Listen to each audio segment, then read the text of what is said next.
여러분 안녕하세요. 저는 오늘 강연을 맡은 전남대학교 동문과의 최동민이라고 합니다. 작년인가요? 재작년인가요?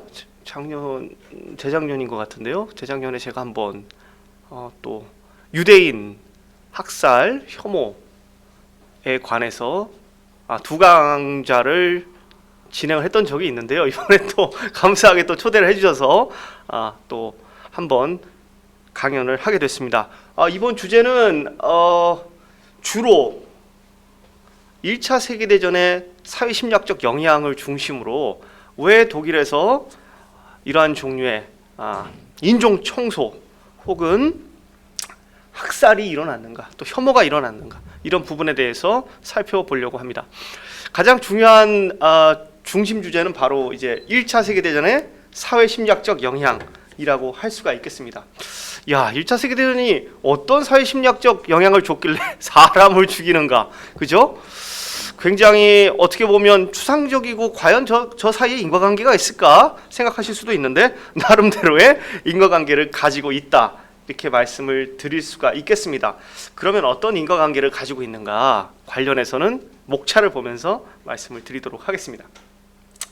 첫 번째로는 이제 오늘 2두 강에 걸쳐서 이 주제에 대해서 다뤄볼 건데요.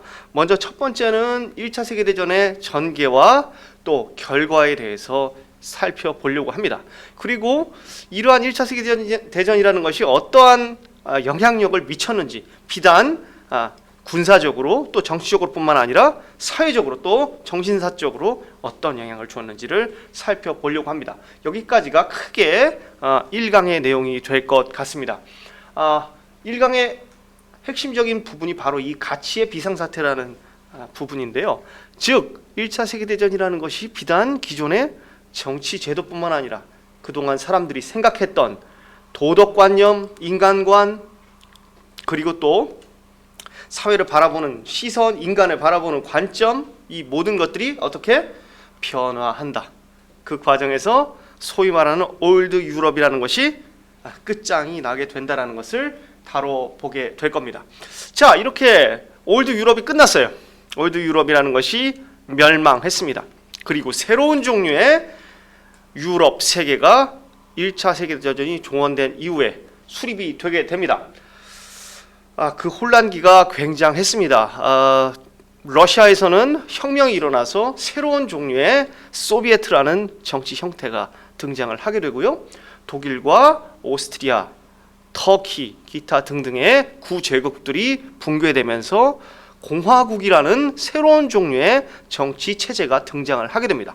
바로 그 맥락에서 등장한 것이 독일의 바이마르 공화국이라는 새로운 신생공화국이라고 할 수가 있는데요. 이 신생공화국의 특징이라고 할 수 있는 복지국가로서의 특징, 그리고 복지국가라는 것이 등장했을 때 나타나는 빛과 그림자, 복지국가 자체가 빛과 그림자가 있다라기보다는 이 복지국가의 위기가 닥쳤을 때 맞게 될 그림자, 즉 선별 프레임이 어떻게 작동하는지를 살펴보도록 하겠습니다. 지금도 경제 위기가 발생하면 항상 문제가 나옵니다. 누굴 줄 것인가? 왜? 리소스는 제한되어 있어요. 그죠? 자원은 제한되어 있는데 받아야 될 사람은 많으면 어떻게 돼요? 반드시 선별의 메커니즘이 작동하게 됩니다. 즉 보편적인 복지를 목표로 하는 복지국가에서 커다란 위기가 닥쳤을 때 어떤 메커니즘이 작동하는가? 즉 선별을 해야 된다라는 메커니즘이 작동을 하게 된다는 것을 살펴보도록 하겠습니다. 자, 그리고 역시 선별이라는 것은 굉장히 트리키해요. 굉장히 문제적입니다. 누구를 선별하고 즉 누구를 주고 누구를 주지 않을 것인가라는 문제는 굉장히 큰 사회적 갈등을 불러일으키는데요. 바로 이 나치 같은 경우는 이 문제를 깔끔하게 아주 끔찍한 방식으로 정리를 한다는 것이죠. 즉 줄 사람들은 주고 안 줄 사람은 어떻게 한다? 죽이면 된다. 제거한다 라는 선별적 지원에서 선별적 제거로 나아가는 인종학살의 프레임이 바로 이런 큰 틀에서 작동한다는 것을 오늘 두 번째 강의에서 살펴보려고 합니다. 자, 여기까지가 큰 틀에서 소개, 강좌에 대한 소개가 되겠습니다. 본격적으로 그러면 1차 세계대전의 전개와 결과에 대해서 말씀드리도록 하겠습니다. 1차 세계대전에 대해서는 많은 분들이 알고 계십니다. 1차 세계대전이라는 것은 1914년에서 그죠? 1918년까지 대략 4개월 동안 4년 약간 넘는 기간이죠. 4년하고도 한 2개월, 4년 2개월 정도 진행이 된 전쟁이라고 할 수가 있습니다. 많은 역사학자들은 1차 세계대전을 20세기의 근원 참사, 우어 카타스트로페 des 20. Jahrhunderts 이렇게 얘기를 하고 있습니다. 예. 왜 근원 참사라고 하느냐? 그야말로 그 동안에 산적해 있었던 모든 갈등들이 폭발하면서 그죠? 1차 세계대전이라는 것이 오늘날 2차 세계대전까지 쭉 이어지는 그야말로 끔찍한 참사의 출발점이 되기 때문에 근원 참사라고 이야기를 하고 있는데요. 그 점에 대해서는 제가 여기 밑에서 다시 한번 말씀을 드리도록 하겠습니다. 자, 1차 세계대전은 많은 사상자를 불러일으킨 전쟁이기도 하지만 가장 중요한 부분은 역시 1차 세계대전이 세계사에서 하나의 중요한 분기점을 찍고 있다는 점입니다. 즉 1차 세계대전이라는 것이 19세기까지 지속됐던 올드 유럽, 올드 유럽의 전성기죠. 우리가 소위 말하는 벨 에포크라고 하는 유럽의 가장 아름다운 시절을 박살을 내게 됩니다. 그리고 이것은 영영 회복되지 않아요. 그야말로 완전히 새로운 세계가 시작되게 되는 기점이라고 할 수가 있겠습니다. 즉 올드 유럽의 사회 정치적 제도를 완전히 변화시킵니다. 뿐만 아니라 도덕적 가치, 형이상학적 관념, 그리고 시민적 문화 이런 것들을 전부 송두리째 뒤흔들고 파괴하게 된다라고 말씀드릴 수가 있겠습니다. 그럼 구체적으로 뭘 어떻게 부셨는가? 그거에 대해서는 뒤에 슬라이드에서 상세하게 살펴보도록 하겠습니다. 결론적으로 말씀드리면 이후 일어난 20세기 수많은 사건들은 대체로 1차 세계대전이 불러일으킨 사회, 경제, 도덕, 가치의 혼란의 연장선상에서 파악돼야 된다. 그래서 1차 세계대전이라는 것을 단순히 열강끼리의 전쟁 이렇게 좁은 의미로 해석하는 것은 적어도 저처럼 문학이나 문화 영역을 전공하는 사람들의 입장에서는 적당하지 않다라고 말씀드릴 수가 있겠습니다. 이것은 최근에 조금 역사학계 시각인데요. 최근도 아니군요. 1980년대 이후에 나온 얘기니까요. 1, 2차 세계대전을 따라오면 안 된다. 이것은 하나의 사건이다. 하나의 전쟁이다. 마치 1618년에서 시작돼서 1648년까지 지속됐던 30년 전쟁, 독일에서 일어났던 유럽의 어떻게 보면 1차 세계대전이라고 할 수가 있죠. 그야말로 종교를 놓고 세계관적 대결이 일어났었던 30년 전쟁과 마찬가지로 1, 2차 세계대전도 하나의 덩이로 봐야 된다라는 그런 시각이 많이 있는데요. 그 모든 것이 시작되게 된 갈등의 시작점이 바로 세계대전, 1차 세계대전이라고 말씀드릴 수가 있겠습니다. 자, 우리가 소위 벨 에포크라고 하는 시기는 대체로 1884년에서 1914년, 즉 유럽 경제가 상당히 식민주의적 발전을 통해서 얻은 부의 근거에서 굉장한 번영을 누리던 시기라고 할 수가 있겠습니다. 이때 자본적 축적이 굉장했다고 할 수가 있습니다. 자본주의 발전하고요, 특히 식민지 개발을 통해서 굉장히 풍요를 누리던 시기라고 할 수가 있겠습니다. 이 시기에 가장 특징적인 것은 역시 과학기술의 발전이죠. 과학기술이 발전하면서 산업 생산량이 증대되고 이 과정에서 화학, 전기, 교통, 철강, 우리가 소위 말하는 2차 산업들이 이때 엄청나게 발전하게 됩니다. 특히 독일 같은 경우는 식민지보다는 화학이다, 이런 구호를 내걸고 화학 영역을 굉장히 발전시키게 됩니다. 그러면서 이 시기에 그야말로 산업국가들은 전성기, 식민지에 근거한 유럽 산업국가들이 전성기를 누리게 됩니다. 이렇게 경제적 번영과 함께 수십 년간 평화가 지속돼요. 유럽에서 마지막 전쟁이 일어났던 게 언제예요? 1870년에 보불전쟁. 그것은 3주 만에 끝났죠. 그리고 그 전에는 크림반도에서 전쟁이 있었죠. 러시아랑 영국이랑. 굉장히 어떻게 보면 본토에서 많이 떨어져 있는 곳에서 일어난 전쟁이었고, 사실 유럽은 상당히 오랜 시간 동안 평화와 번영의 시기를 보내고 있었다, 이렇게 말씀드릴 수가 있겠습니다. 이 과정에서 굉장히 낙관적 세계관이 팽배해요. 네, 낙관적 세계관. 야, 앞으로 더 잘 될 거야. 앞으로 더 좋은 일이 많을 거야. 그죠? 그런 종류의 낙관적 세계관. 그리고 이 시기 역시 평화와 부가 있을 때 어떤 것들이 꽃을 피게 돼요? 문화와 예술이 꽃을 피게 되죠. 그죠? 이 시기에 우리가 알고 있는 다양한 예술들이 꽃을 피게 됩니다. 위대한 문학가들도 많이 나오고요. 건축에 있어서는 아르누보라든지 또 다양한 모더니즘 사조, 상징주의라든지, 그리고 여러 가지 기타 예술에서의 모더니즘적 실험들 많이 나타나게 된다, 이렇게 말씀드릴 수가 있겠습니다. 그래서 이 시기, 세기 전환기라고 하는 이 벨 에포크를 전공하시는 분들 많아요. 이 시기가 굉장히 매력적이거든요. 예. 자, 이 시기가 독일에서는 독일 제국 시대죠. 독일 제국은 1871년에 수립이 돼서 이때 전성기를 누립니다. 아주 그야말로 전성기를 누리고요. 유럽에서 1위 국가였던 독일이 굉장히 급속도로 성장하면서 1890년대에 이르르면은 거의 영국의 산업 생산량을 따라잡습니다. 그래서 세계 넘버 2가 돼요. 예. 넘버 1은 당시에도 산업 생산량으로는 미국이었고요. 영국과 독일이 2등, 3등 자리를 놓고 엎치락뒤치락 하던 시기였다고 할 수가 있고요. 역시 영국은 이 당시가 빅토리아 말기 시대라고 볼 수가 있겠습니다. 자, 이렇게 열심히 평화와 번영을 누리고 있는데 그 안에서는 항상 뭐가 있어요? 항상 위기의 요소가 도사리고 있습니다. 그죠? 뭐예요? 폭풍전야입니다. 폭풍전야. 곧 뭐가 닥쳐요? 한바탕 폭풍이 닥치게 된다는 것을 우리가 알 수가 있습니다. 이게 벨 에포크 시대의 어떻게 보면 상징적인 그런 모습들이죠. 보시면 어때요?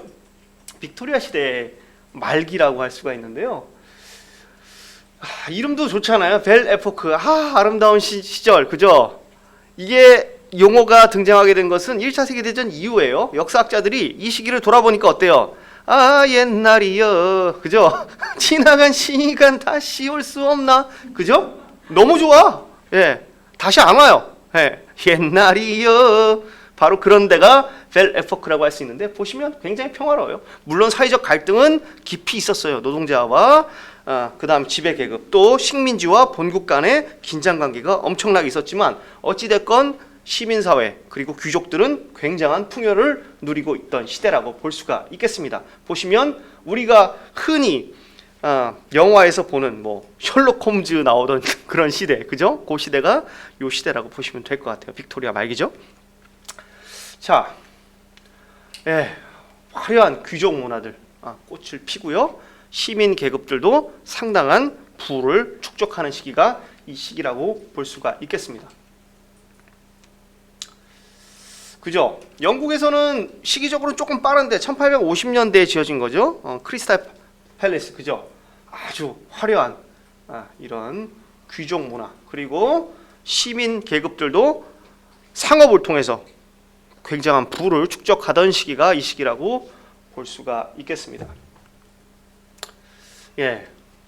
그리고 이런 산업 발전을 뽐내는 장이 이 크리스탈 팰리스에서 있었던 국제 박람회죠. 이 국제 박람회에서 각 열강들은 자신들의 산업 발명품들을 뽐내면서 그야말로 유럽 사회가 맞았던 어떻게 보면 기존의 귀족적 시스템에 근거한 마지막 불꽃이 바로 이 시기였다고 볼 수가 있겠습니다. 넘어가 볼게요.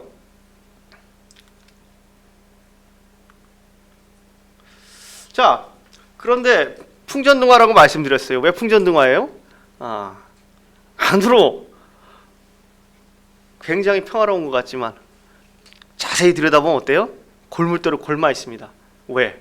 아까 말씀드렸다시피 내부적으로는 자본계급과 노동자 계급 간의 갈등이 심화되고 있었고, 외부로 봤을 때는 식민지와 본국 간의 갈등, 또 식민지를 놓고 누구끼리? 열강끼리 갈등을 하게 됩니다.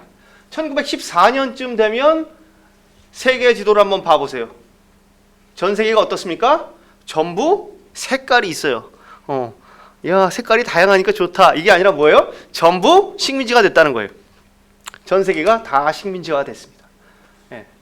일부 요 지역은 싸울까봐 중간중간 그냥 냅둔 거예요. 야, 여기는 중립지대로 두자. 예, 대표적인데 태국 같은 나라 중립지대로 두게 되죠. 왜? 영국과 프랑스가 싸우다가 야, 여기서 싸우니까 여긴 비워두자 라는 목적 때문에 비워둔 데를 빼고는 어때요? 전 세계가 전부 열강들에 의해서 점령되게 돼요.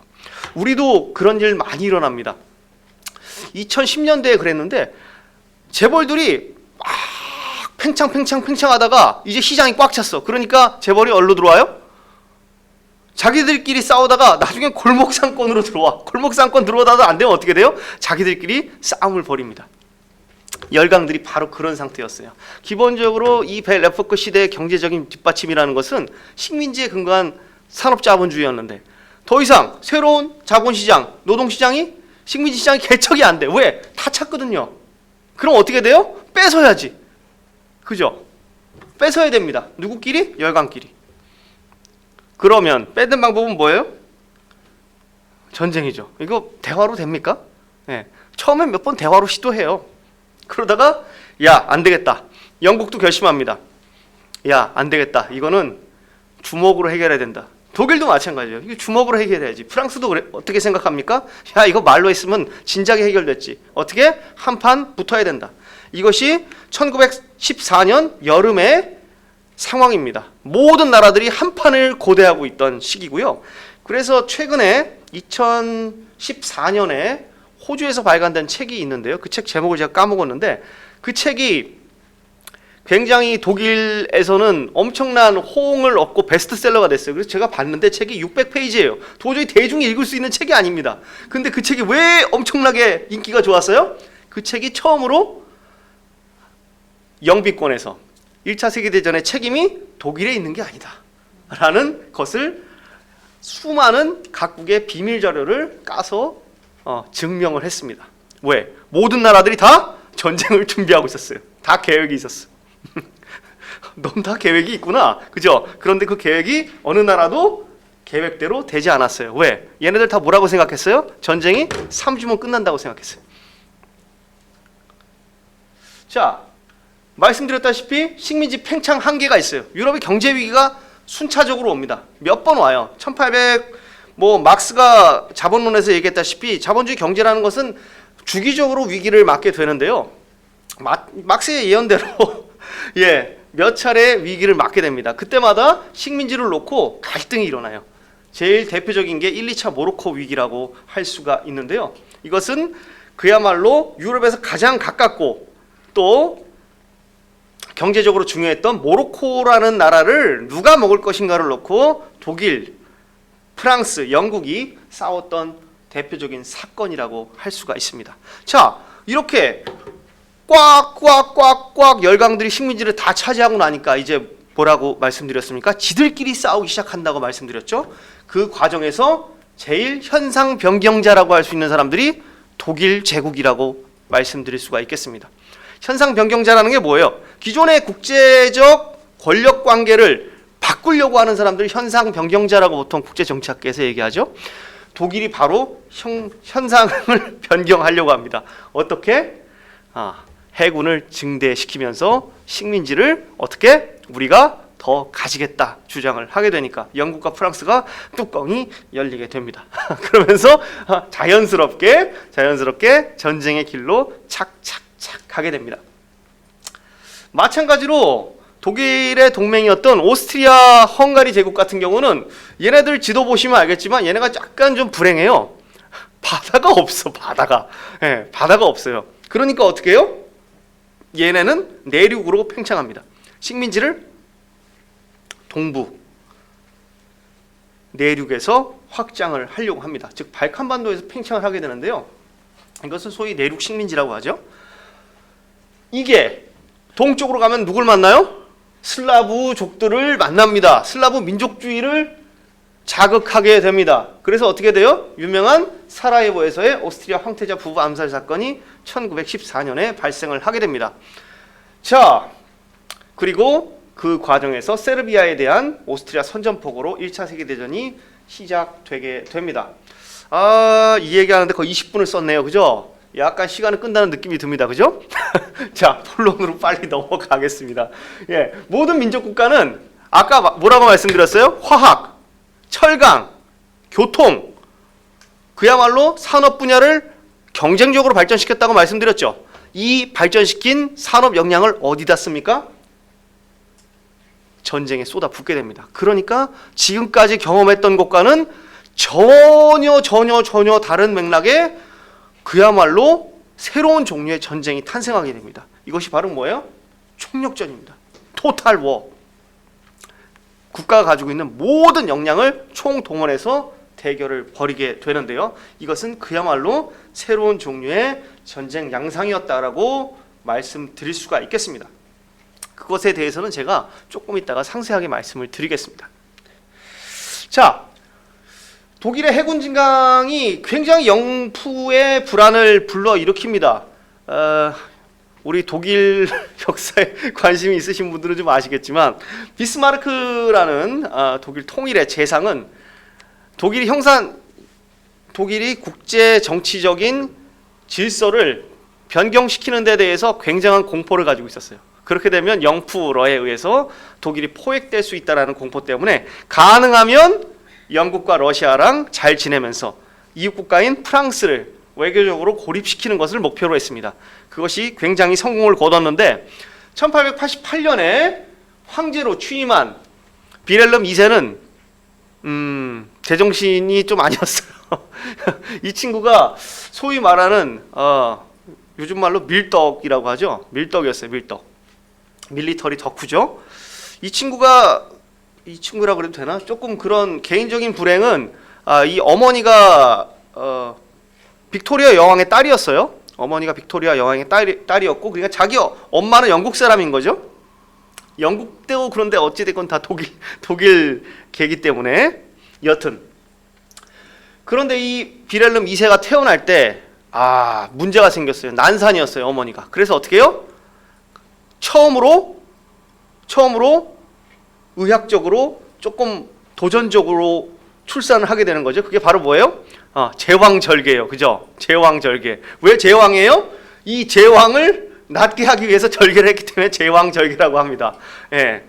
그렇게 태어난 비렐름 2세인데 출산 과정에서 오른팔에 장애를 입게 됩니다. 그래서 비렐름 2세 황제는 항상 보면 한쪽 팔을 숨기고 있어요. 자기가 신체적으로 남성성을 뽐내고 싶은데 항상 좀 장애가 있다 보니까 더 군사적인 것에 비렐름 2세가 심리적으로 집착하게 되는데요. 좀 개인적으로는 불행하지만 이런 종류의 남성성에 대한 이상한 집착이 독일 제국을 파멸로 몰고 갑니다. 비렐름 2세 황제는 항상 저 군복을 입고 다녔어요. 하루에도 3번씩 군복을 갈아입어요. 다른 군복으로. 오늘은 아침에는 해군 군복, 저녁에는 육군 군복 막 갈아입으면서 해군을 키우기 시작합니다. 그래서 장대한 목표를 세웁니다. 영국 해군의 70% 정도의 배를 만들겠다라는 해군 증대 계획을 세우는데 그에 대항해서 영국은 항상 뭐라고 생각하냐? 2등 국가보다 딱 배를 2배 더 갖겠다라는 목표를 가지고 있습니다. 그러니까 어떻게 돼요? 서로 건함 경쟁을 열심히 하게 되면서 전쟁 위협은 점점 고조된다. 이렇게 말씀드릴 수가 있겠습니다. 자, 오스트리아가 확장되면서 슬라브 민족주의를 자극한다고 말씀드렸습니다. 전 슬라이드에선 독일이 영푸러를 자극했다면 이번 슬라이드에선 오스트리아가 어디를 자극해요? 러시아와 슬라브 민족주의를 자극하는 모습을 볼 수 있습니다. 여기 보시는 보스니아 지방 보이세요? 여기 지역을 여기가 크로아티아죠? 여기가 크로아티아고 여기가 슬로바키아고 여기가 여기가 체코죠. 이 보스니아 지역을 1908년에 병합합니다. 이 보스니아 지역에는 그 옆에 생겼던 신생 왕국인 세르비아 왕국의 세르비아인들이 여기 많이 살고 있었어요. 그래서 오스트리아 헝가리가 세르비아 영역으로 내려오는 것에 대한 강한 반발이 일어나게 됩니다. 이 슬라브 민족주의 문제는 굉장히 좀 복잡한 문제라 저도 뭐 전문성 있게 얘기할 수는 없지만 오늘날 지금 우크라이나에서 일어나고 있는 그런 사태들도 보면 상당히 오스트리아 헝가리 제국도 연관이 있어요. 여기 보시는 여기 지역 있죠? 렘베르크라고 표시되어 있는 이 부분, 이 부분이 바로 지금 우크라이나의 서부 도시 리비우라는 도시예요. 여기 그리고 체르노비츠라는 여기 지역도 여기가 이제 우크라이나 서부 우크라이나거든요. 여기는 전통적으로 오스트리아 헝가리 제국의 갈리치아라는 지역이었습니다. 그러니까 이쪽 지역은 기본적으로 어때요? 서부 지역은 우크라이나 서부는 오스트리아 헝가리 제국의 영향을 굉장히 많이 받은 도시예요. 그리고 이 렘베르크 리비우라고 하는 도시는 전체 인구 중에 30%가 독일어를 쓰는 유대인들이 살고 있었어요. 그러다 보니까 기본적으로 서부 같은 경우는 굉장히 유럽에 가까운 지형이죠. 전통적으로, 역사적으로, 문화적으로. 그러니까 이쪽 지방에 사는 사람들은 어떠겠어요? 기본적으로 항상 유럽연합에 오고 싶어요. 같은 슬라브 민족이라도 안에서 어떤 제국에 속해 있던 역사를 가지고 있냐에 따라서 우크라이나 같은 나라는 상당히 갈리게 되는데 하여간 그것은 지나가는 얘기로 더해드리는 얘기고요. 어찌됐건 슬라브 민족주의는 이 당시에는 굉장히 자극을 받게 된다. 오스트리아 헝가리의 확장 때문에. 자, 세계대전 발발하는 모습인데요. 뭐 크게 세 개로 나눠져 있습니다. 두 개로 나눠져 있어요. 한쪽에서는 삼국 협상, 앙타트라고 하죠. 프랑스, 영국, 러시아가 한편이에요. 그리고 러시아의 하위 파트너가 바로 세르비아라고 할 수 있죠. 그리고 삼국 동맹, 이탈리아, 오스트리아, 독일이 한편을 이뤄서 한판 대결을 할 준비를 하게 됩니다. 자, 세르비아가 오스트리아 황태자 부부를 죽였으니까 오스트리아는 어떻게 해요? 세르비아한테 선전포고를 하죠. 세르비아에게 오스트리아가 선전포고를 하니까 러시아는 어떻게 하겠어요? 러시아도 바로 오스트리아한테 선전포고를 때립니다. 자, 이렇게 선전포고를 때리니까 어떻게 돼요? 독일은 오스트리아랑 동맹관계였어요. 그러니까 독일이 러시아에게 선전포고를 합니다. 그러니까 어떻게 돼요? 영국과 프랑스는 독일과 오스트리아에게 선전포고를 하면서 난장판이 됩니다. 예, 이러면서 1차 세계대전이 시작되게 되는데요. 여기 제가 이탈리아 색깔 야식구리하게 좀 칠해놨어요. 왜 그래요? 이탈리아는 전쟁을 한 1년쯤 해보니까 어떤 느낌이 들어요? 야, 이거 발을 잘못 담근 것 같다. 어떻게 해요? 야, 배신의 시간이 왔다. 바로 이탈리아는 삼국 협상에 붙으면서 오스트리아의 뒤통수를 거하게 때립니다. 그런 관계로 전쟁이 진행됐다. 참고만 하시면 될 것 같아요. 예. 자, 이게 바로 그 모습입니다. 독일 제국, 오스트리아 헝가리 제국, 이탈리아 한 팀, 프랑스, 영국, 러시아가 한 팀이 돼서 한판 대결을 벌이게 된다. 이렇게 말씀드릴 수가 있겠습니다. 조금 이따 말씀드리겠지만 이 중부 유럽이라는 곳은 이 세 개의 제국에 의해서 분점되어 있어요. 중간에 어떤 나라도 없습니다. 독일 제국, 오스트리아 헝가리 제국, 러시아. 예. 나중에 이 제국이 붕괴하게 되면서 이 중부 유럽에서 동부 유럽에서 어마어마한 지정학적인 변화가 일어나게 되고요. 이러한 갈등 요소들은 아직까지 오늘날 우크라이나 사태에서 보여주듯이 수많은 문제들을 불러일으키게 됩니다. 자, 1차 세계대전은 너무 좀 많이 썼나 시간? 예. 1차 세계대전에 대해서는 아시는 분들 많이 아실 거예요. 1914년에 일어나서 18년에 끝났기 때문에 불과 몇 년 전 2014년에서 18년 사이가 바로 발발 100주년, 종전 100주년이었어요. 그래서 수많은 유럽의 미국에서 영화들이 나왔습니다. 100주년 기념 영화들, 다큐들이 많이 나왔어요. 얼마 전에 개봉했던 1917이라는 영화도 그렇고요. 다양한 영화들을 통해서 여러분이 보셨을 텐데요. 1차 세계대전의 기본적인 분위기는 참호전입니다. 참호전. 그야말로 끔찍한 참호전이고요. 이 참호를 뚫기 위한 여러 가지 과학기술들이 동원됐다라고 말씀드릴 수가 있겠는데요. 대표적인 것은 바로 비행기, 탱크, 그리고 뭐예요? 독가스. 이런 그야말로 화학, 그리고 항공, 그리고 기계공학 등이 총 동원된 것이 1차 세계대전이라고 말씀드릴 수가 있겠습니다. 1차 세계대전이 다른 전쟁하고 좀 다른 이유가 뭐냐? 기존의 전쟁하고 다른 것이 뭐냐라고 묻는다면 그야말로 전쟁이라는 것의 양상 자체, 존재론적인 위상 자체를 변화시켰다라고 말해도 과언이 아니다. 왜 그러냐? 우리 카를 폰 클라우제비츠라는 사람, 독일의 군인이죠. 클라우제비츠는 나폴레옹 시대 때, 나폴레옹 전쟁 때 활동했던 그런 군인인데요. 이 사람이 쓴 아주 유명한 책이 바로 폰 크리게 전쟁론이라는 책입니다.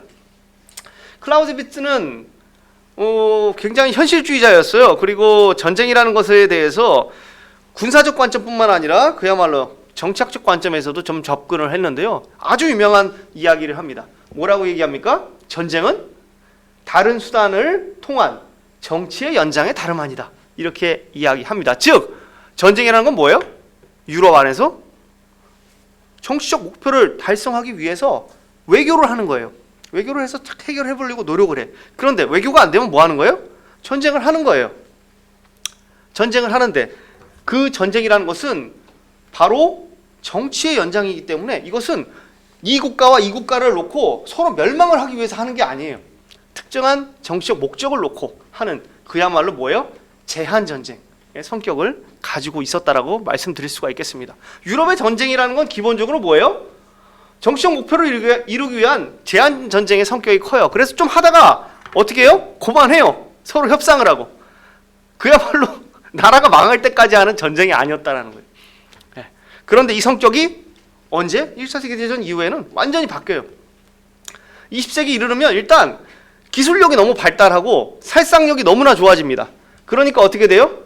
이제 전쟁이 정치의 도구가 아니라 거꾸로 말해서 뭐가 된다고 말씀드릴 수 있어요? 바로 전쟁이 정치를 결정합니다.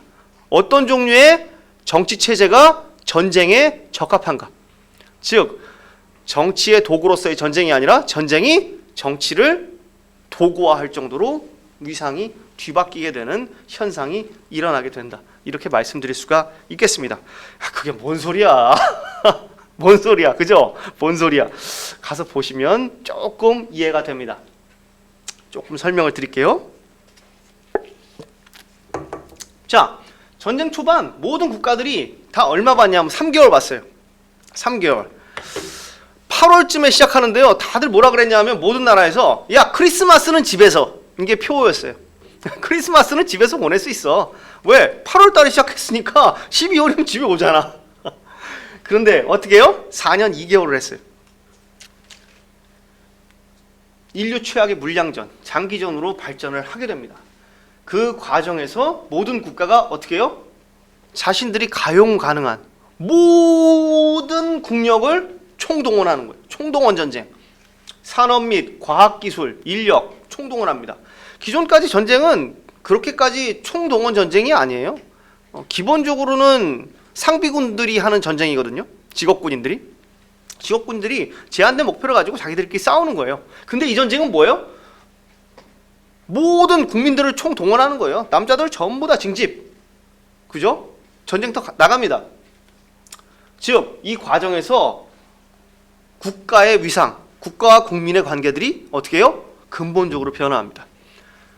국가의 동원 능력을 최대화해야 돼요. 그래야지 이기는 거예요. 더 많이 쥐어짜는 애들이 전쟁에서 어떻게 되는 거예요? 이기겠죠. 이런 종류의 생각을 가지게 됩니다. 자, 뒤에서 그것이 가지고 있는 사회적 파괴력에 대해서는 상세하게 좀 말씀을 드리겠습니다. 자, 1차 세계대전이 뒤로 가게 되면 러시아에서 혁명이 발생합니다. 그래서 독일에 패전하고 브레스트 리tov스크 조약 끝에 러시아는 전쟁에 빠지고요. 그 빈자리를 미국이 와서 참전을 하게 됩니다. 미국이 와서 전 세계에서 가장 부유한 미국이 와서 물량을 쏟으니까 어떻게 돼요? 독일은 박살이 납니다. 서부전선 붕괴되고 독일 항복하죠. 자, 이렇게 전쟁이 4년 동안 지속되고 끝이 나는데요. 이 과정에서 인명피해가 그야말로 막대합니다. 총 6,400만 명이 참전합니다. 우리나라 인구가 지금 5,200만쯤 되죠. 그런데 6,400만이 참전했다. 그때의 인구로 생각해보면 어마어마합니다. 그때 우리 조선의 인구가 대략 2천만이 좀 넘었어요. 그러니까 조선 인구의 3배가 넘는 인원이 참전해서 얼마가? 1,000만 명이 죽었어요. 부상자가 2천만 명, 즉 3천만 명의 사상자가 났다는 것은 전쟁에 참전한 사람 중 40% 이상이 어떻게 됐다는 거예요? 죽거나 다쳤다는 거죠. 나중에 말씀드리겠지만 이 부상자들의 처리 문제가 또 유럽에서 엄청난 문제가 됩니다. 왜? 영구적으로 장애를 입었기 때문에 이 사람들에 대한 복지 시스템이 필요해요. 그런데 이 사람들은 어때요? 노동 능력이 없죠. 이런 사람들을 어떻게 할 건가? 사회가 돈이 없는데 이런 것들이 나중에 굉장히 끔찍한 발상들로 발전하게 되는 모습을 확인할 수가 있겠습니다.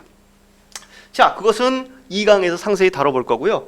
지금 여기서는 제국의 붕괴에 대해서 조금 말씀을 드리겠습니다. 1차 세계대전이 불러일으켰던 가장 큰 지정학적 변화는 제국이 붕괴한다는 거예요. 야, 이거 큰일입니다. 아까 뭐라고 말씀드렸어요? 중부 유럽을 차지하고 있던 세 개 제국이 멸망하게 돼요. 셋 다. 어떻게 싹 다 망하지? 독일 제국, 오스트리아 제국, 러시아 제국이 싹 다 망합니다. 그러면서 권력이 붕괴했을 때는 항상 그 진공 상태에서 나오는 엄청난 파괴력이 있습니다. 그 파괴력이 중부 유럽을 또 휩쓸게 되는데요. 그것에 대해서는 조금 있다가 다시 슬라이드를 보면서 말씀드리겠습니다. 자, 총력전에 대해서 한번 살펴보죠. 투탈레 모빌마쿵, 총동원이라고 얘기하는데요. 총동원. 보시면 인구당, 총 인구당 얼마 정도를 동원했는지를 수치를 통해서 보여주고 있습니다. 보시면 역시 동원 능력이 뛰어난 나라는 행정력이 뛰어난 나라예요. 많이 쥐어짤 수 있다는 거니까. 제일 많이 쥐어짠 나라 어디예요? 벨기에 제외하고. 벨기에는 인구가 적으니까. 불가리아죠? 불가리아 빼고. 어디예요? 프랑스. 21.24%.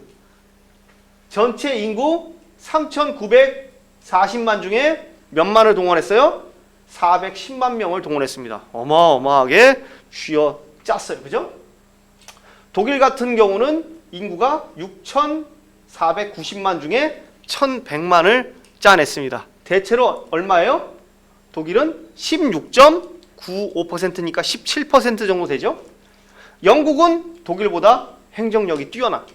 영국 19.21%. 이것이 보여주는 것은 그 나라의 통일된 정도, 행정력이 미치는 영향력들, 즉 얼마나 잘 짜낼 수 있는가가 그 나라의 뭐예요? 동원 능력이 그 나라의 국력이야. 그러니까 군사적 관점에서 봤을 때 좋은 국가 시스템은 어떤 시스템이에요? 총동원을 더 잘할 수 있는 시스템이죠. 그렇잖아요. 그죠? 전쟁에서 진 나라 보세요. 러시아. 러시아 제국의 동원 능력은 몇 %예요? 전체 6.85%밖에 동원을 못했어요. 그야말로 가장 낮은 수치입니다. 이 러시아가 2차 세계대전 때는 무시무시한 동원력을 보여줍니다. 왜?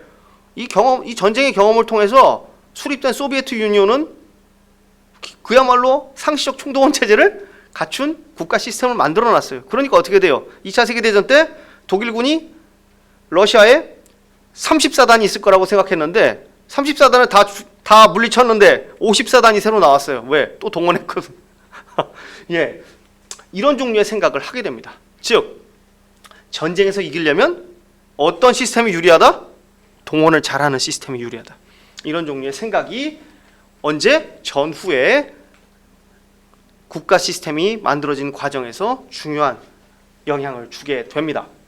자, 이렇게 전 국가들이, 유럽의 모든 국가들이 사활을 걸고 자신들의 국력을 짜내는 전쟁을 하게 됐다고 말씀드렸죠. 자, 1차 세계대전은 하여간 좀 얘기가 길어졌는데요. 1차 세계대전은 뭐 많은 예술 작품도 탄생시켰습니다. 대표적인 작품이 우리 독일어권에서는 서부전선 이상무, 에이리히 마리아 레마르크의 장편 소설이죠. 그리고 다른 한편으로 에른스트 융어라는 또 극우에 가까운 우파의 입장에서 바라본 전쟁의 모습이 바로 강철 폭풍우 속에서 임 슈탈게비터른이라는 작품에 반영되어 있습니다. 어떤 작품을 보든지 1차 세계대전은 굉장히 참혹했다는 걸 알 수가 있겠습니다. 자, 1차 세계대전 가지고만 40분을 끌어 기염을 토하면서 부족한 슬라이드를 이렇게 회복해 보려는 제가 시도를 하고 있는데요. 자, 이게 전제였습니다. 원래는 이거 제가 되게 빨리 하고 팍팍팍 본론으로 넘어가는데 오늘은 제가 약간 이렇게 좀 질질 끌면서 오고 있습니다. 자, 이렇게 1차 세계대전이 끝이 났습니다. 예고는 했어요. 뭔가 이게 새로운 게 나올 것 같은데? 뭔가 근본적인 변화가 일어나나 보다. 왜? 비상사태라니까. 이것은 그야말로 올드 유럽이 끝이 나게 되는 사건이구나. 그러면 올드 유럽이 죽고 뭐가 올까? 뭐가 올지 한번 살펴보죠. 자, 우리는 그런 생각을 세월이 지나서 잘 못하는데 이 전시 동원 체제를 경험했다라는 것은 어마어마한 사회 심리학적 영향을 줍니다. 그야말로 전쟁에 갔다 온 사람과 전쟁에 갔다 오지 않은 사람은 다른 종류의 인간이에요. 에른스트 융어 같은 사람은 아예 그냥 인간 종류가 다르다고 얘기해요. 그 정도로 강한 사회 심리학적 영향을 주게 되는데요. 이 과정에서 모든 선진 산업국가, 즉 1차 세계대전을 주도했던 독일, 오스트리아, 영국, 프랑스, 러시아, 이탈리아 이런 모든 나라들은 어떤 경험을 하게 돼요? 이야, 이게 국가가 국민이나 산업을 다 동원할 수 있구나. 동원하는 사람 입장에서 보면 어때요? 너무 좋지. 의회의 허가 받을 필요도 없어. 왜? 전쟁이라는 목표를 위해서 다 동원하고 또 동원을 잘할수록 어때요? 좋은 나라야. 이런 경험을 하게 됩니다. 그러면서 국가의 지배력이 어마어마하게 강해지고 행정력도 어마어마하게 강해집니다. 이것을 소위 우리가 생명 권력, 생명 정치라고 얘기하죠. 비오 마크트. 이거 영어로 바이오 파워인가? 바이오 파워라고 할 수 있겠죠. 그야말로 국가가 각 개개인에 대해서 야, 너는 오늘부터 이 사단에 근무해. 너는 오늘부터 병원. 저 하기 싫은데요. 저 안 할 자유가 있는데요. 없어 임마. 네 기본권 정지됐어. 왜? 천시니까. 뭐예요? 비상사태니까. 비상사태의 기본권이 어딨어요. 정지되는 거지. 그렇게 해놓고 보니까 국가는 어때요? 너무 좋잖아. 통치하는 입장에서 너무 편하잖아. 그죠? 즉 국민이라는 것이 바로 뭐예요? 국가의 통제 대상이야. 넌 내가 좌지우지할 수 있는 대상이야 라는 의식이 엄청나게 강해집니다. 두 번째는 뭐예요? 기존의 사회윤리 질서가 붕괴돼요. 국제법 그거 뭔데? 적십자? 웃기지 마. 무시합니다. 가스? 살포! 그죠? 가스전으로 수많은 사람이 죽습니다. 국제법 완전히 무시해버려요. 적십자 마크 있는데 공격하면 안 돼요. 폭격합니다 그냥. 기존의 사회윤리가 붕괴됩니다. 사람이 수천만이 죽으면 사람이 사람 목숨을 보일까요? 그냥 아무것도 아닌 거야. 사람 목숨이라는 거. 기본적으로 과거의 도덕, 야 인간은 생명은 귀한 거야, 이런 종류의 생각 어떻게 됩니까? 완전히 무화됩니다. 사회 질서, 국제 질서도 변한다 그랬어요. 제국이 붕괴합니다. 그리고 말도 들어본 적이 없던 이상한 시스템이 도입돼요. 뭐예요? 러시아에서 혁명이 일어납니다. 그러면서 귀족들이 목이 댕강댕강 잘리고 황제가 목이 잘리고 인민국가가 성립됐어. 이게 무슨 일이야 이거 진짜. 이거 뭐 어떻게 해야 돼? 막 혼란의 도가니 탕인 거예요. 이 이후에. 자, 인간의 가치와 죽음에 대한 관념도 변합니다. 이게 가장 큰 사건이었다고 봐요. 전쟁이 주는 가장 큰 참사는 바로 이런 거라고 보는데, 일단 인간은 국가가 동원할 수 있는 뭐예요?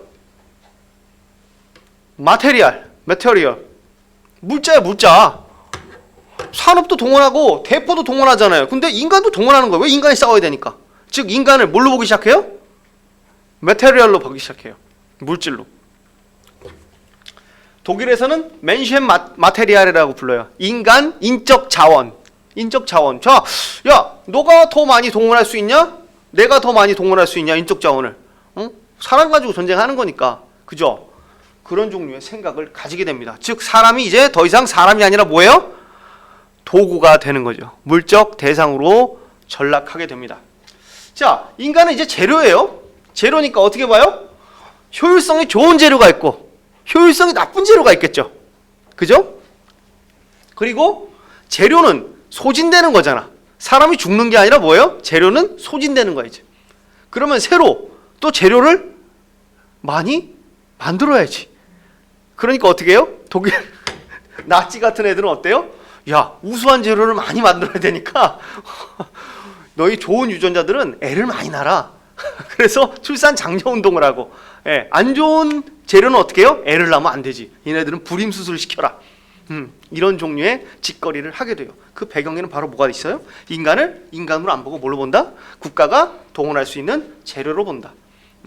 이런 종류의 사유가 굉장히 심화되게 됩니다.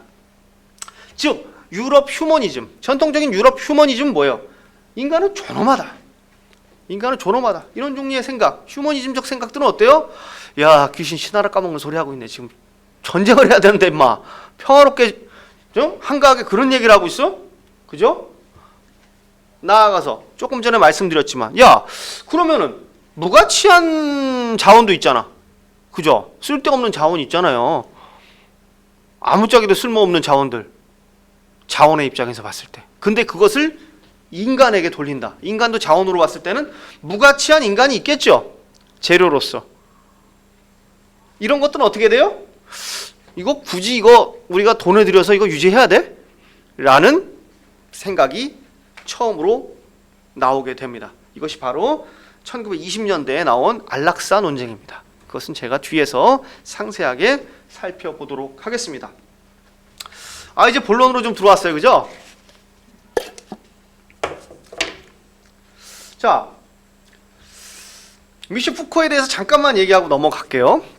미셸 푸코는 아마 인문학이나 뭐 사회학에 관심이 있는 분들은 아마 최소한 이름은 들어보셨을 거다라는 생각이 듭니다. 저도 푸코의 전문가는 아니에요. 푸코 전문가는 아니고 푸코를 읽은 지 너무 오래돼서 뭐 기억이 흐물흐물한데, 오히려 저기 앉아 계시는 우리 숙명여대 전유정 선생이 훨씬 푸코는 잘 아실 거예요. 그죠? 푸코 잘 아시죠?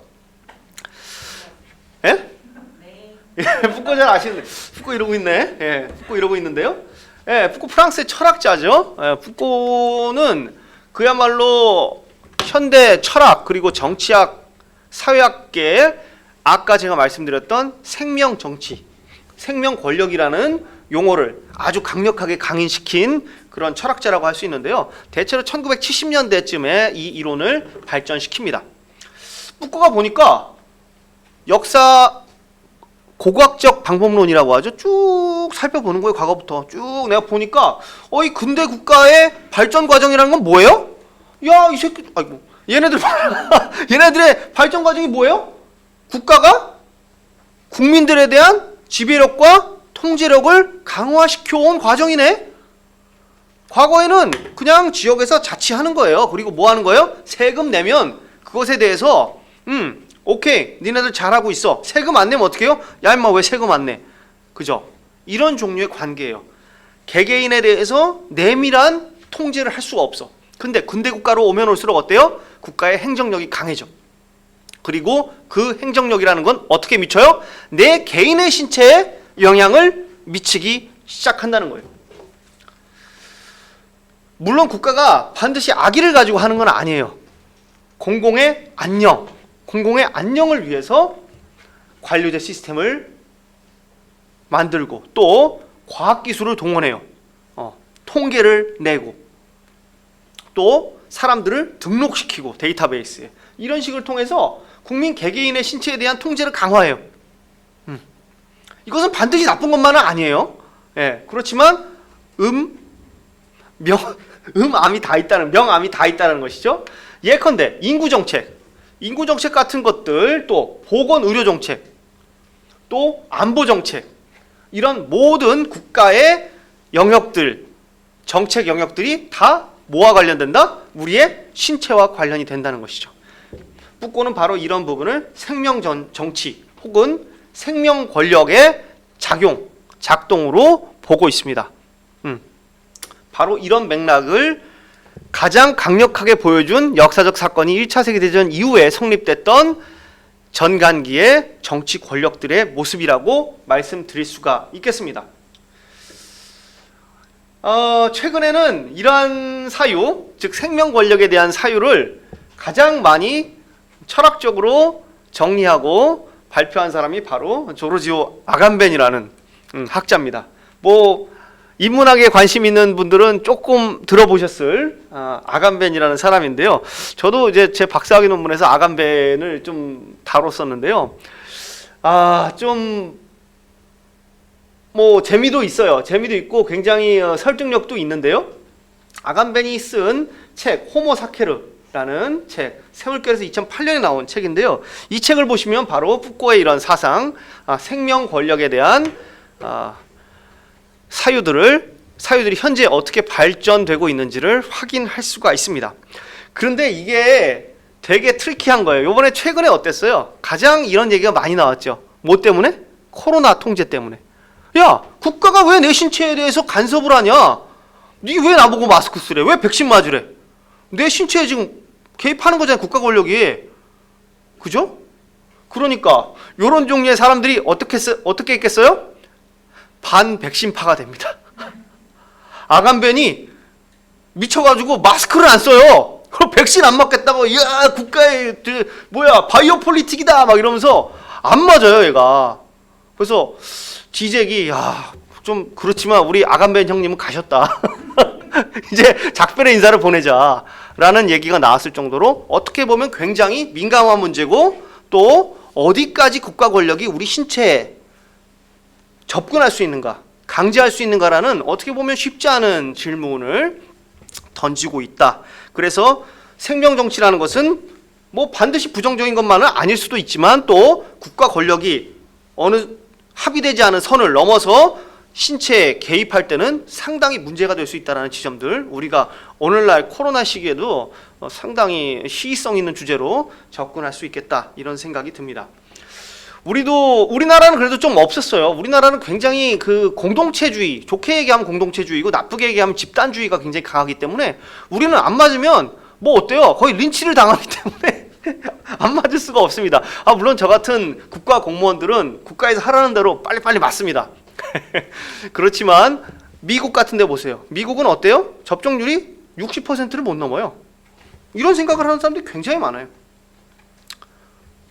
프랑스 마찬가지입니다. 이탈리아 마찬가지예요. 오스트리아에서는 어떻게 했어요? 그래서 오스트리아에서는 접종 의무제를 도입했어요. 무조건 맞아야 돼. 이런 것들이 유럽 안에서도 조금 간극이 좀 있어요. 그러니까 조금 북유럽이나 독일 같은 애들은 그래도 조금 좀 맞는 편이고, 남부로 갈수록 애들이 좀 잘 안 맞으려고 그러고, 미국으로 가면 어때요? 여기는 맞으라 그러면 총 들고 오죠? 이런 분위기, 이런 것들이 다 생명 권력과 관련이 돼 있다, 말씀을 드릴 수가 있겠습니다. 자, 이런 이론이 나올 정도로 이 당시에 이런 국가의 생명 권력이 강해지기 시작한다는 것들이 1차 세계대전이 불러일으킨 큰 정치적 변화라고 말씀을 드릴 수가 있겠고요. 또 하나의 커다란 변화라고 하는 것은 사회심리학적으로 많은 충격을 줬다는 부분입니다. 우리가 세계를 어떻게 바라보는지에 대해서 정신분석학자이자 심리학자인 지그문드 프로이트는 1915년에 쓴 전쟁과 죽음에 대한 고찰이라는 책에서 어떻게 보면 이 1차 세계대전이라는 참혹한 전쟁이 불러일으킨 사회심리학적 영향을 담담하게 서술을 하고 있습니다. 인간 집단들을 묶어놓는 도덕적 관계가 느슨해지는 것이 개인의 도덕에 영향을 미치는 것은 결코 놀라운 일이 아니다. 공동체가 더 이상 이의를 제기하지 않으면 사악한 정렬에 대한 억제도 사라지고 사람들은 잔악행위와 기만, 배신과 야만적 행위를 제멋대로 저지른다. 68페이지에서는 또 이렇게 얘기하고 있습니다. 전쟁은 우리가 나중에 얻어 입은 문명의 옷을 발가 벗기고 우리 모두의 마음속에 있는 원시인을 노출시킨다. 이렇게 얘기하고 있어요. 즉 유럽이 아주 근사하게 영국 신사라고 얘기하는 유럽 신사, 쫙 멋있는 쫙 양복을 입고 그동안 행세해 왔어. 그런데 이 전쟁을 딱 겪으면서 어떻게 됐어요? 뭐 헐크도 아니고 다 찢었어. 야, 한판 뜨자. 그죠? 적나라한 인간의 추악한 욕망들을, 또 파괴적 욕망들, 프로이트가 얘기하는 뭐 타나토스적 욕망이라든지 그야말로 파괴적 욕망, 이런 것들이 뿜어져 나오는데 더 이상 그걸 어떻게 해요? 공동체가 제지하지 않아. 뭐예요? 권해요. 야, 더 죽여라, 더 죽여. 그죠? 그러니까 어떻게 돼요?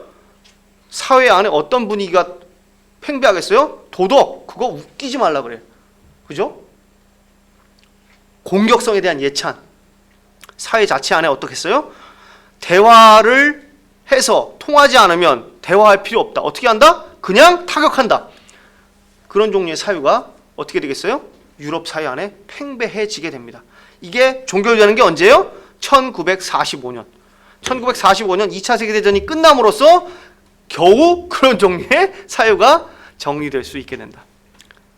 그 기간까지는 이 20세기의 원참사라는 1차 세계대전이 불러일으킨 그런 소용돌이 안에서 이런 종류의 사유들이 계속해서 나타나게 된다.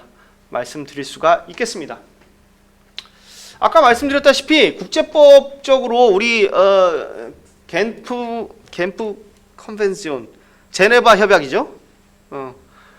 영어로는 제네바 협약이라고 하죠. 우리말로는 제네바 협약을 통해서 전쟁이 일어날 것 같으니까 전쟁이 일어나기 직전에 유럽의 사람들이 모여서 협정을 맺었어요. 제네바에 모여서. 야, 우리 아무리 그래도 야, 이거는 하자, 이건 하지 말자. 즉 아까 프로이트가 얘기한 식으로 하면 문명인의 옷을 입고 계약을 했어요. 우리 해야 될 것과 하지 말아야 될 것에 대해서 정해보자 했는데 전쟁이 벌어지니까 어때요? 공동체가 뭐 한다 그랬어요? 안 지킨다 그랬죠? 막 가스 뿌립니다. 서로. 너 적십자야? 죽어! 사회윤리 붕괴됩니다. 인간성 상실, 대량 살상. 그죠? 유명한 그림이 있습니다. 누가 그린 거예요? 누가 그렸지? 갑자기 생각이 안 나지? 예. 오토딕스. 오토딕스가 그린 유명한 전쟁 연작입니다. 보시면 오토딕스의 이 유명한 그림이 1929년에 그린 그림인데요. 보시면 어떤 모양을 하고 있어요? 교회의 제단화 모양을 하고 있죠. 3단으로 이렇게 접히는 제단화 모양. 즉 종교적 제단화를 패러디해서 전쟁의 참상을 더욱더 끔찍한 형태로 보여주고 있는데요. 이렇게 사람이 죽어가는 상황이 오면 윤리고 도덕이고 다 없어집니다. 자, 지정학적인 차원에서 봤을 때, 국제정치학적으로 봤을 때는 엄청난 영향력을 또 주게 됩니다. 3제국이 몰락합니다. 야, 이거 엄청나게 큰일입니다. 지금 우크라이나에서 일어나고 있는 일들도 다 어떤 일들이에요? 기존에 있었던 지정학적인 변화, 즉 소비에트 유니온의 붕괴로부터 일어난 일들이에요. 그죠? 기존에 소련이 쭉 잡고 있었던 동부 유럽 지역에서 소련이 붕괴하면서 어떤 일들이 일어나요? 지정학적 격변이 일어나기 시작합니다. 지금 그것을 다시 회복하려는 게 지금 푸틴의 시도죠. 소련 시절에 지정학적인 파워를 되찾겠다라는 것이 푸틴의 시도고, 그 지정학적인 해체 과정에서 독립하게 된 우크라이나는 이 독립성을 유지하겠다라는 입장인 거고, 즉 그 안에서 지금 아직까지도 계속해서 소용돌이가 막 판치고 있습니다. 그 시작점도 사실 이때예요. 이때 소련이 이때 러시아 제국이 붕괴하면서 우크라이나가 처음으로 독립하게 되거든요. 대략 6개월에서 1년 동안. 그때를 우크라이나 독립국가 우크라이나의 시작으로 보고 있는 사람들이 우크라이나 안에 많이 있습니다. 여튼 보시면 알겠지만 독일 제국은 지금 우리가 알고 있는 독일과 다르게 동쪽으로 땅이 엄청나게 넓었어요. 그리고 누구와 국경을 맞대고 있어요? 러시아랑 국경을 맞대고 있습니다. 그리고 동남 쪽에서는 오스트리아 헝가리 제국과 맞대고 있었습니다. 그래서 아주 유명한 도시인데요. 미슬로비츠라는, 사실 유명하지는 않고요. 옛날에 유명했어요. 뭘로 유명했냐면 드라이 카이저라이히스 액이라고, 세 개 제국의 만나는 지점. 즉 이쪽은 독일 제국 땅이고 이쪽은 러시아 제국 땅이고 여기는 오스트리아 헝가리 제국이 땅이에요. 그래서 이 세 제국이 이 두 개의 강에서 만나요. 자, 이랬던 지정학적 위치가 변화하게 됩니다. 그죠? 어떻게 돼요? 독일이, 오스트리아가, 러시아가 붕괴하면서 어떻게 돼요? 이 동부 지역에 신생 공화국들이 많이 생깁니다. 체코슬로바키아 공화국, 그리고 폴란드 공화국, 리투아니아 공화국, 기타 등등 다양한 나라들이 생겨나게 됩니다. 그 과정에서 이쪽 지역에서 굉장히 불안한 지정학적 위험 요소들이 등장을 하게 된다. 이렇게 말씀드릴 수가 있겠습니다. 이게 아주 큰일이에요. 왜? 아주 오랫동안 제국에 의한 통치가 이루어졌었는데 제국이 붕괴하다 보니까 그야말로 사람들은 야, 이젠 어떤 통치 제도가 오는 거야? 라는 불안을, 기존의 안정적인 제도가 붕괴됐을 때 오는 사회심리학적 불안이 엄청났다고 말씀드릴 수가 있을 것 같아요. 그에 관해서는 우리 클라우스만 저기 또 전문가신데 전정생이, 클라우스만이라는 독일의 작가, 토마스만 아들이죠? 예, 토마스만이라는 노벨문학상을 받은 독일 유명 작가의 아들입니다. 클라우스만도 작가인데요. 클라우스만이 1927년에 쓴 오늘과 내일이라는 글에서 이런 지정학적 변화, 기존의 통치 체제가 와해된 데서 온 심리학적 효과들에 대해서 이야기하고 있습니다. 읽어볼게요. 우리는 끊임없이 모든 것을 가능하다고 여겨야 하는 기이한 상황에 놓여 있으며 이는 우리를 긴장시키고 경직되지 않게 해준다. 우리는 다음 주에 이 땅에서 황제와 제정을 가지게 될 것인가? 우리는 최소한 그것에 대해 놀라지 않을 것이다. 우리는 모레 적기와 테러를 앞세운 공산주의 소비에트 국가를 가지게 될 것인가? 우리는 이 모든 것에 대비되어 있다. 이렇게 얘기하고 있습니다. 즉, 이게 알 수가 없는 한치 앞을. 이게 공화국이 유지될지, 왕정이 다시 돌아올지, 아니면 소비에트가 와가지고 소비에트 유니온이 될 건지 알 수가 없다. 왜? 그야말로 기존의 통치 체제가 붕괴되면서 굉장한 불안이 초래된 상태라는 것을 알 수가 있습니다. 자, 이렇게 너무 불안해. 이렇게 불안하고 안정성이 떨어지고 하면 사람들은 어때요? 야, 이거 조금 이거 좀 강력한 국가가 필요한 거 아니야? 이런 생각을 합니다. 그죠? 우리나라도 맨날 그런 사람들 많아요. 특히 나이 드신 분들, 야, 이거 막 씨발 독재해야 돼, 막 이러신 분들 있어요. 그죠? 야, 독재해야 돼. 박정희 짱. 그죠? 독재를 해야 돼. 이거 한국 사람 말 안 들어. 막 이런 사람들 많이 계십니다. 나이 드신 분들 중에. 젊은 사람들 중에도 간혹 있습니다. 그런데 그런 종류의 사유는 바로 이때 굉장히 강해지는데요. 칼 슈미트 같은 사람은 이런 종류의 정치 철학을 아주 강력하게 주장했던, 법제도를 주장했던 독일의 법학자이자 정치학자라고 할 수가 있습니다. 여기 있는 이 양반인데요. 칼 슈미트도 최근 몇 년간 굉장히 많은 주목을 받고 있습니다. 인문학 쪽에서도 그렇고 정치학계에서도 그렇고 많은 주목을 받고 있습니다. 정작 독일 법학계에서는 칼 슈미트를 죽은 개로 보고 있습니다. 아무도 다루지 않아요. 네. 독일에서는 칼 슈미트의 나치 전력 때문에 헌법을 전공하는 소수의 연구자 빼고는 전혀 얘기하지 않습니다. 그래서 제가 박사 논문에 칼 슈미트에 대해서 좀 길게 썼는데 사람들이 굉장히 의아해하더라고요. 이거 아무도 안 하는데요, 우리는. 오히려 정치학계에서 많이 미국이나 뭐 일본, 기타 등등 이렇게 우리나라 좀 거꾸로 들어왔는데 독일에서는 조금 잠잠한 것 같아요. 여튼 슈미트는 그야말로 비상사태의 정치학이라는 것을 발전시킵니다. 그러면서 그 과정에서 전체 국가 독재에 대해서 옹호하는 이론을 발전시키게 되는데요. 아주 심플합니다. 전시체제를 겪어봤어요. 전시체제는 어때요? 전시체제 어때요? 우리 전시체제를 잘 알려주는 대표적인 예가 있죠. 여러분들 중에 SUV 타시는 분들 계세요. 그죠? SUV. 예. SUV 차량 우리나라 전시 때 어떻게 됩니까? 징발돼요? 예. SUV는 우리나라 법으로 전시에는 징발하게 돼 있어요. 뭐 사유재산, 저 제 건데요. 안 통합니다. 가져갑니다. 왜? 전시니까. 전시에는 어떤 법들이 작동해요? 기존의 헌법적 권리들이 정지됩니다. 즉 기존의 시민사회 질서와 정치를 정지시키는, 평시의 법체계와 전시의 법체계는 서로 다르죠. 그래서 상당수의 헌법적 권리들을 중지시킬 수 있습니다. 왜? 비상사태니까. 이걸 해봤어요. 4년 동안 해봤더니 어때요? 너무 좋아. 너무 좋아. 예, 너무 좋아. 그 전에 어떻게 해야 돼요? 우리 뭐 있어요? 국회 있죠? 국회에서 법 만들어야 돼요, 다. A라는 길에서 B로 가는 길이 자기가 생각했을 때 이 길이 제일 짧아. 그러면 제일 합리적인 길이 뭐예요? 이렇게 쭉 선을 그으면 되죠. 그런데 이렇게 그을 수 있어요? 시민사회에서? 어떻게 해요? 토론을 겪어야죠. 그래서 일로 갔다가 또 일로 갔다가 일로 갔다가 일로 갔다가 또 어떤 결론은 일로 가지도 못해. 여기로 갔어. 혹은 이렇게 돌아서 온다든지.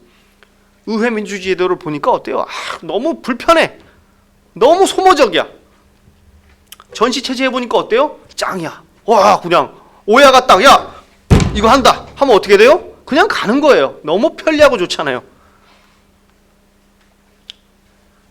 이런 종류의 생각을 하게 됩니다. 바로 이게 슈미트의 비상사태 이론이라고 말씀드릴 수가 있겠고요. 비상사태의 정치학이라고 말씀드릴 수가 있겠습니다. 자, 해보니까 굉장히 좋아요. 특히 전시 생산 체제 같은 것들 굉장히 많은 영향을 줬습니다. 자, 국가에서 지금 많은 종류의 군복을 필요로 해. 그럼 어떻게 되는 거예요? 열심히 지금 옷을 만들던 회사 있어요. 우리나라 뭐 유명한 의류 회사 있나? 뭐 의류 회사, A라는 의류 회사는 남성복을 만들던 회사예요. 그럼 어떻게 되는 거예요? 너는 오늘부터 뭘 만들어라? 군복을 만들어라. 자, 엘칸토에 전화합니다. 야, 대통령이 전화해서 형님 오늘부터 군화 만드세요. 하면 어떻게 되는 거예요? 군화 제작합니다. 현대자동차에 전화하죠. 야, 탱크 만들어라 하면 어떻게 되는 거예요? 그날부터 현대자동차는 계속해서 탱크를 만들면 됩니다. 이런 종류의 체제가 바로 뭐예요? 전시 생산 체제입니다. 이런 거 해보니까 너무 좋아. 국가가 다 컨트롤할 수 있잖아. 모든 산업 영역, 모든 국민에 대한 통제를 할 수 있어. 너무 좋아. 그죠? 이런 전체주의 국가가 더욱더 생존에 유리하다라는 생각을 하게 됩니다. 이 전시체제라는 게 얼마나 많은 영향을 줄 수 있는지는, 사회에 영향을 미칠 수 있는지는 지금 오늘날에서 일어나고 있는 전쟁에서도 확인이 돼요. 러시아가 지금 전시체제에 지금 들어갔죠? 전쟁을 지금 16일째 지금 하고 있어요. 러시아는 며칠 전에 의회에서 푸틴이 러시아 의회 두마죠? 두마를 소집했습니다. 소집해서 어떤 법을 만들게 했어요? 가짜뉴스 유포하면 15년형을 때릴 수 있는 새로운 종류의 법을 푸틴이 통과시켰습니다. 그래서 모든 서양 국제 보도 기구들이 러시아를 떠났어요. 러시아에서 사실을 보도하면 어떻게 돼요? 깜빵에 15년간 갇혀야 됩니다. 그러니까 모든 통신사들이 러시아에서 철수했어요, 지금. 예. 이런 것들 바로 뭐예요? 전시체제 하에서 가지게 되는 국가의 지배력이 강해지는 하나의 현상을 보여준다고 말씀드릴 수가 있겠네요. 자, 이렇게 전시체제가 너무나 매력적이야. 우리는 전쟁을 해봤잖아. 전쟁을 해보니까 이거 굉장히 이 독재체제, 전시체제라는 게 굉장히 효율적이야. 국가와 국민들을 효율적으로 배치하고 가장 합리적으로 국가를 통치할 수 있는 방법은 바로 민주주의가 아니라 전체 국가인 것 같아. 이런 생각은 칼 슈미트만 한 게 아니라 누가 했어요? 많은 나라에서 했습니다. 여기에서는 소비에트 유니온 얘기도 조금 이따 하겠지만 가장 먼저 유럽에서 소비에트를 제외하고는 이런 생각을 현실화시킨 것은 여기 보이는 이 짝달만한 아저씨, 이탈리아의 베니토 무솔리니입니다. 1922년 무솔리니는 로마 진군이라는 것을 해요. 그래서 병력을 몰고 로마로 가서 로마에 입성한 후 총리로 자기가 취임을 합니다. 그리고 이런 권위주의적 통치체제, 파시즘 체제를 도입하게 됩니다. 사람들이 엄청나게 환호해요. 왜 환호해요? 효과적이거든. 우리가 전쟁을 해보니까 이런 시스템이 민주주의보다 훨씬 어때요? 우월하다고 생각을 하게 되는 겁니다. 이런 데 영향을 많이 주는 것은 또 소비에트의 경험이었는데요. 소비에트 혁명을 바라본 우파 지식인들도 굉장히 얘는 좋다. 이거 진짜 좋다.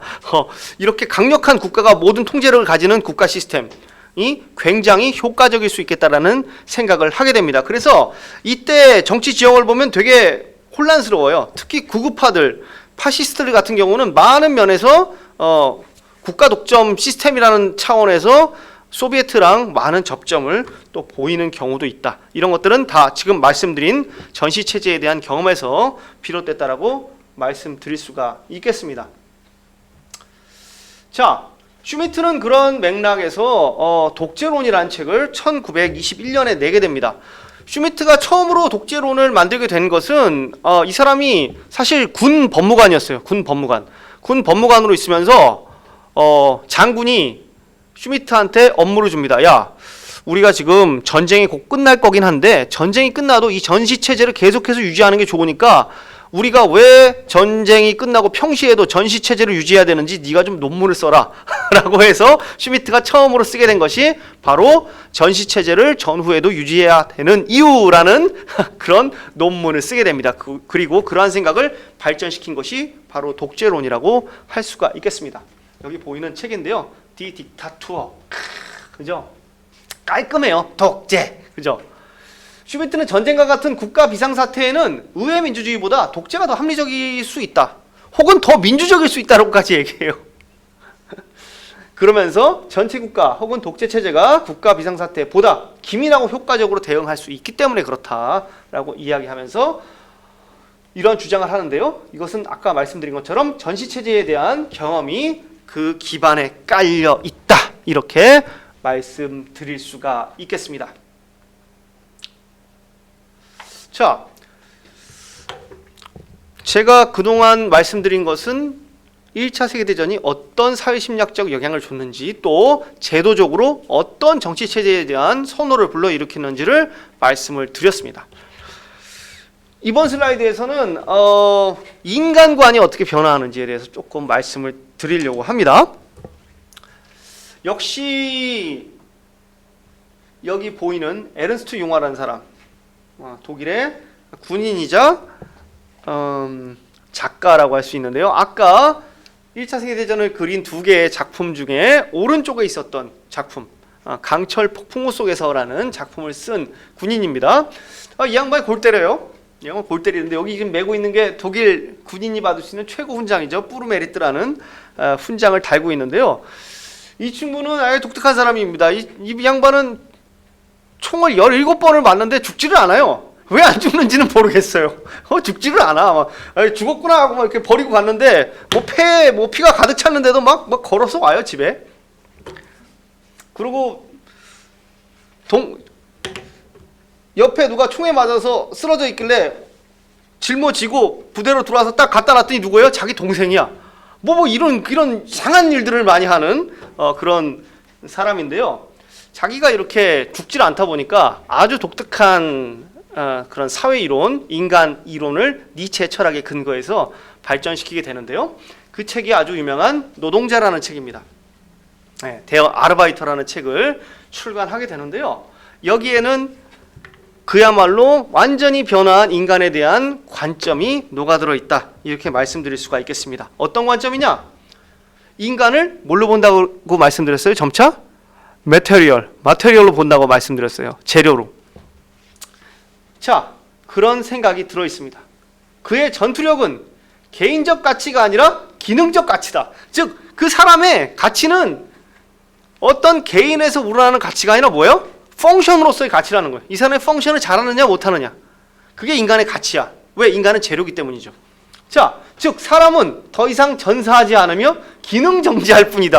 야, 이거 좀 세죠. 사람이 죽으면은 그게 어떤 생명체가 꺼지는 게 아니라 그냥 스위치가 내려가는 거야. 왜? 더 이상 작동을 안 하니까. 기계가 고장난 거라는 거야. 인간은 뭐야? 인간은 그냥 기계나 뭐 부속품 같은 거예요. 그러니까 인간은 전사하지 않으며 기능 정지한다. 이런 종류의 생각을 하게 됩니다. 자, 그리고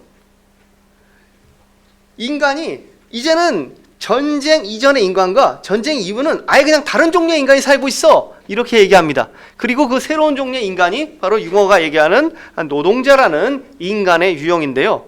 이 인간들의 특징은 뭐냐?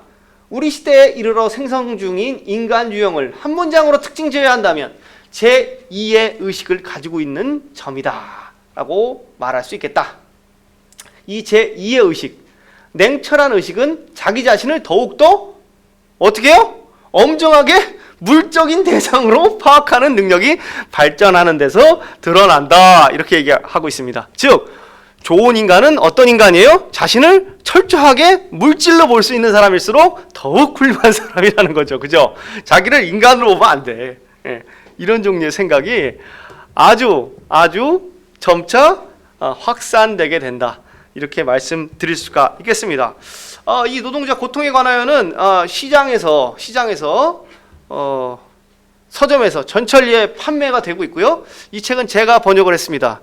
예, 제가 좀 불쌍해 보이면 한 권 사주시면 저한테 약간의 인세가 들어올 수 있습니다. 예, 1세를 찍고 2세를 찍자는 얘기가 아직까지 없는 걸로 봐서 여러분이 도와주셔도 인세를 받을 가능성은 없을 것 같습니다.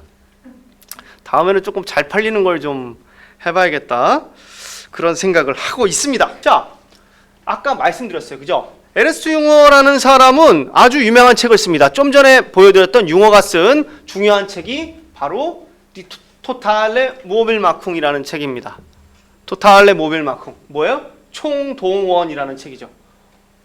에르스트 융어는 전쟁에 나가서 굉장히 많은 공헌을 했는데 이 친구는 전쟁이 끝나고 나서도 바이마르 공화국 군에 남아요. 바이마르 공화국 군에 남아서 군사 전략을 세우는 그런 핵심 부서에서 복무를 합니다. 그러니까 군사 기술, 즉 뭐랄까 마네버, 어떻게 소대 단위로 전술을 짜야 될지, 중대 단위 전술, 뭐 이런 전술을 짜는 팀에서 있다가 나중에 대위로 전역을 하게 되는데요. 이 친구가 경험해본 전쟁의 핵심은 바로 이거였습니다. 총동원. 즉 뭐라 그랬어요? 누가 잘하나. 그죠? 누가 뭘 잘하나? 동원을 잘하는가. 이것이 뭐를 결정해요? 국가의 성패를 좌우한다고 보게 되는 것이죠. 아까 보여드린 표를 보시면 알겠지만 독일이 6,490만의 인구 중에 16.95%를 동원했어요. 그런데 이 수치는 아주 미진한 수치인 거예요. 융어가 봤을 때. 왜? 우리가 프랑스만큼 동원했으면, 즉 4.3%를 더 동원했으면 얼마나 더 동원할 수가 있어요? 최소 278만을 더 동원할 수 있어. 278만을 우리가 더 동원할 수 있는 능력이 있었으면 어떻게 됐어? 전쟁에서 이겼지. 우리가 전쟁에서 진 이유는 뭐예요? 총동원을 못했기 때문이야. 확실하게. 그러면 미래에 더 좋은 국가는 어떤 국가예요? 총동원을 더 잘할 수 있어야지. 그럼 이기잖아. 총동원만 잘했으면 우리가 이 모양 안 됐을 텐데. 이런 생각을 하게 됩니다. 근데 이런 생각을 얘만 하면 괜찮은데 다른 나라에서도 한다는 게 문제예요. 그리고 이런 다른 생각을 했었던 가장 중요한 국가는 어디라고요? 러시아라고. 왜? 러시아는 6.8%밖에 동원을 못했죠. 2차 세계대전 때 러시아가 보여준 동원력은 바로 1차 세계대전에서 경험했던 이 미진한 동원력에 대한 철저한 반성에서부터 시작된다고 할 수도 있습니다. 예, 여튼 여담이고요. 이런 종류의 정치 체제를 만들겠다는 생각이 본격적으로 사회에 퍼지게 되고, 그런 사유의 기반에는 뭐가 있다? 인간을 자원으로 보는 생명 권력으로서의 국가의 사상이 깔려 있다. 이렇게 말씀드릴 수가 있겠습니다. 자, 생명의 부분, 즉 무가치한 생명을 어떻게 할 것인가, 살릴 것인가, 죽일 것인가, 이 문제들이 그래서 또한 제기되게 되는데요. 이 부분에 대해서는 우리가 다음 시간에 또 재밌게 한번 살펴보도록 합시다. 예, 여러분 너무 수고 많으셨고요. 다음 시간에 또 뵙겠습니다. 감사합니다.